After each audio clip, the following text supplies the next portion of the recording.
Hindi makapaniwala ang aktres na si Kim Chiu na nominated siya sa 2024 Seoul International Drama Awards.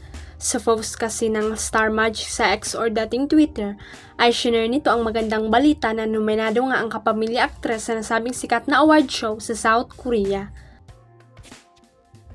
Post ni All-Star Magic Look, multimedia idol at Francesa Chinita is nominated for the Asian Star Award category at the 90th Seoul International Drama Awards to be held this September 25. Tigdag pa nito, aside from Kim, #Linlang is also an entry to become an official nominee to the prestigious award-giving body. Hindi nga makapaniwala ang collab team ni Paulo na magkakaroon siya ng first international nomination. Sa magsasampung taong pagsasama ng mag-asawang Marian Rivera at Dingdong Dantes, may tuturing na isa sila sa pinakamatibay na relasyon sa showbiz couples. Ito ay sa gitna ng sunod-sunod na hiwalayan ng mga relasyong nabuo sa showbiz. Nakapanayam ng PEP.ph si Marian Solanchingnya bilang endorser ng Center for Advanced Dentistry na ginanap ng Shangri-La The Fort sa Taguig City noong Jan 11, 2024. Tinanong ng PEP ang kapuso aktres kung ano ang susi para sa isang masaya at matibay na buhay may asawa.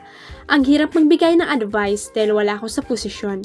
Bungad na payag ni Marian, pero siguro one thing is for sure, kailangan transparent kayo sa isa't isa, mananaig pa rin yung love sa trust. Kahit pagsamasamain mo yun kung wala sa center niya si Lord, nating talaga ang lahat. Dumaan din sa intriga ang pagsasama ng couple pero hindi sila nagpatinag sa mga ito.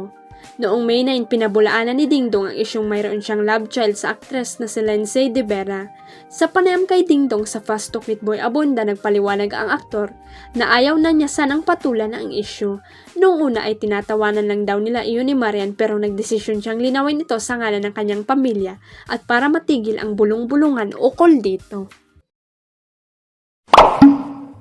Huwag kalimutang i-click ang subscribe button at i-ring ang notification bell para sa latest at legit chika updates.